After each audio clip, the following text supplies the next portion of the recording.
Hello everyone, welcome to my course on business communication. This is module 3 of this course.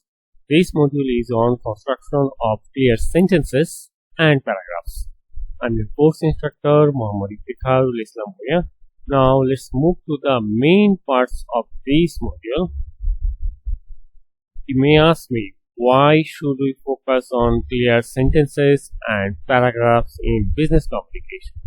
First of all, if you use clear sentences and paragraphs, it will be easier for those who are less able to understand. Secondly, short sentences always communicate better because our minds have limitation and we cannot hold so much information at one time.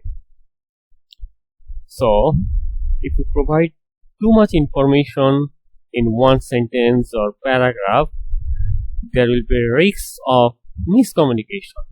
However, we should also keep it in mind that excessive use of short sentences are also bad for communication. So, if you use short sentences, too many short sentences, it might be distracting and irritating for the readers.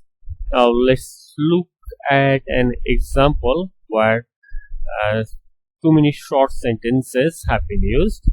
Let's read this paragraph. An employee may change jobs. Then the second sentence is, the change may result in lower pay bracket. Then the third sentence in the paragraph is, the new coverage is effective when it happens. So far we have read, I can understand that in this paragraph too many short sentences have been used, but there is no logical sequences between the sentences, so it is not easy to understand for the readers. So how we can make simple sentences? There are two basic ways. First of all, you can limit your sentence content. Secondly, you can use words economically. If you want to limit sentence content, it will depend on selecting your thoughts in one unit. In the meantime, you need to make separate sentences. Sometimes you also need to combine thoughts into one sentence. In the meantime, if you want to use your words economically, it will save the reader time. In the meantime, it will be clearer and more interesting.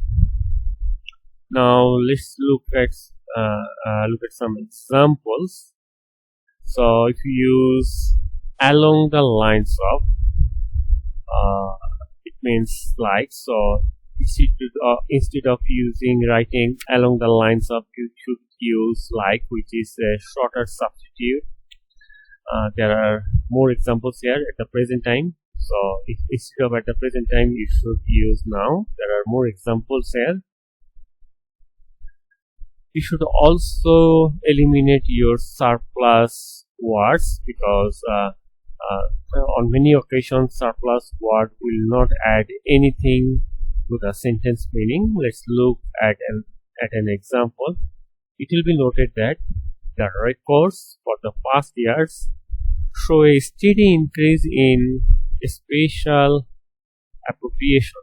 In this sentence, it will be noted that at the beginning of this sentence is not adding anything. So if you start this sentence without, it will be noted that it will be more direct.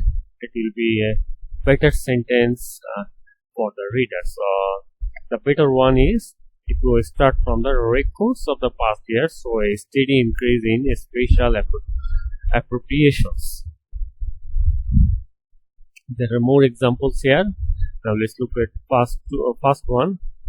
He ordered texts that are of executive type. So there are there are 2 or 3 unnecessary words in this sentence. So if you eliminate the unnecessary words, then it will be like he ordered executive type text. Now let's look at the second example. There are 4 rules that should be observed. So you can write 4 rules should be observed. So these are much shorter sentences, and these are also easier for the readers to understand. Unnecessary repetition of words or ideas also should be eliminated from the sentences. If you look at the example here, it is as like we have not received your payment, covering invoices. Again, you are using covering. You are using the word covering in front of June, July purchases. So instead of using covering again, you can use a for here. So the sentence will look like, we have not received your payment covering invoices for June, July purchases. So this sentence would be better to write, and it will be much better for the reader to understand. So when you design your paragraph, you should take care of how clearly you are communicating. When you start your paragraph, you should start your paragraphs with topic sentences. So how do you start your paragraph, how do you end your paragraph will help your readers to get the information. In the meantime, if you organize information logically, it will look smarter. So when you design your paragraphs, you have to think logically, then you have to put your ideas in the paragraphs. So the contents of a paragraph should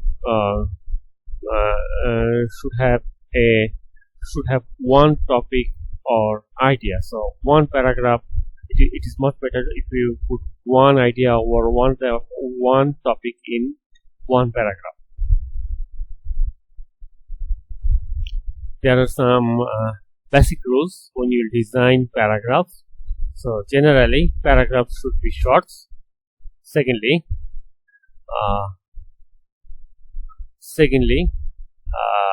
there you might use around 8 lines in one paragraph. However, if you need more lines, you can add more lines. That will depend on the situation, because length can vary with need. You should also keep in mind that most readers prefer to read short paragraphs.